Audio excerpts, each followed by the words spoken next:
Okay, so g'day and welcome back to Gumardee's Coins and Banknotes, and today we're taking a little trip to Mauritius. So this is a country off the coast of Madagascar, so it's not part of Africa, but like Seychelles, Comoros, and other islands, they are inhabited by various different ethnic groups.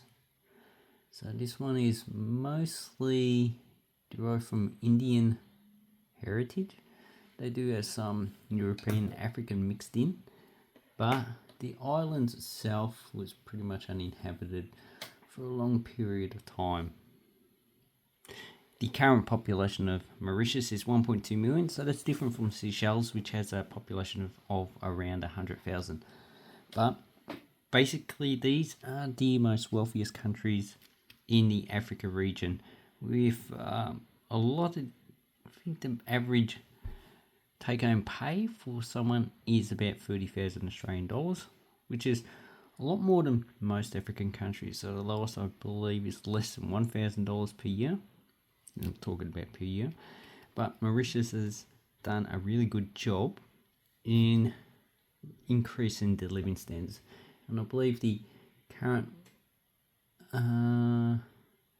average lifespan is about 80 years, so pretty much similar to the West. Okay, so, and these are the earliest coins that they used in Mauritius. They are based on the rupee, equals 100 cents. So Mauritius did use Indian coinage, but in 1877 they decimalized and issued coins. So it's the same series of decimalization that they used in Sri Lanka with 1 rupee equals 100 cents. Now, why they decimalized, I don't know. They never decimalized the Indian currency. Maybe because they thought the Indian currency was too complicated at the time. But basically, India did decimalize along with everyone else. Okay, so the earliest coin I got is this 1942 5 cent coin. It's quite a large coin. It is a 9.7 gram, 28.5 millimeter coin, and the 1 rupee is a bit bigger. It's made out of bronze, and it's basic design. So you just got the country's name, denomination, and on the other side you just got the monarch. Okay, so George VI, King and Emperor of India. So at the time, Mauritius was probably classed as part of India, although I haven't read too much in it. And then we have the post-India coinage, which is just King George VI. So, and it has the crowned monarch, who was designed by Percy Metcalfe, and that was used on colonial coins. So any of the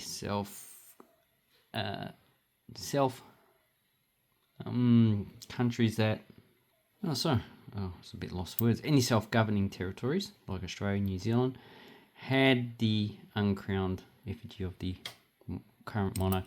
So here we have a 1947 New Zealand halfpenny. So that is these two coins. So the mintage of the 1942. So there's only really 3 years of this. So this one had a mintage of 940,000. And in this condition, so it has a little bronze disease. Need to get rid of that, or coin cancer, whatever you want to call it. Probably about $10. Yeah, pretty well circulated coin. Then we have the 1950s. So this is the coat of arms, in which we have a ship represent overseas territory. We have 3 palm trees, and we have a key, and we have a little, looks like a Christmas tree. So I'm not too sure what that corner is. Numista says is the Azur and Or. Yeah, no idea what that is. Or the issuance in the base, a pile, and a chief mill. Yeah, again, that they were English words, but that definitely was not English. So 1950s rupee. So this was the largest denomination in circulation at the time, and there's only a 2-year issue, 1551 each And this one had a mintage of 1.5 million. But it's a bit hard to get, probably about $5 to $10 in that condition. And this is what we call security read. So it's got reading, and this is the security seal. So they used to use it on older silver coins, so that's why it's got it, but they kept it. And the coinage of Hong Kong, the $1, and as well as the earlier 5 to 50 cents had that coin, and the Indian 1 rupee. Okay, so that's the George VI, and here we have the whole series of Queen Elizabeth II. So if you want to get these in uncirculated grade, just get it in these mint sets. I've taken the 5.5 rupee out, but this looks like polyester. So you can see these are starting to sweat. So that's something coming out of the actual plastic. But we have a 1, 2, and 5 cent. The 10 cent, which is a scallop shaped coin. They first issued in 1947. And they hadn't issued any coins of the 10 cent denomination for 50 years. So the last one, small silver coin, was 1897. And then we have the quarter rupee. So the later coinage got rid of the quarter rupee and issued a 20 cents. Then we have the half rupee. So that was first issued in 1934. And it's still the current design. So you should be able to get at least the copper and nickel coins in circulation. They're probably well worn. Then we have the 1971. So in 1987 they did reduce the size of the 1 rupee. So most of these are no longer in circulation except for this coin. And it's one of the few coins that were designed by Mr. George Kruger Gray. The 1 rupee design is also in circulation, still designed by George Kruger Gray. The only other coin designed by him in circulation is the Canadian 5 cent coin. Okay, so 1967. Okay, so once again the coat of arms. And here we have the colonial portrait of Queen Elizabeth II from the designer Cecil Thomas. So that's him.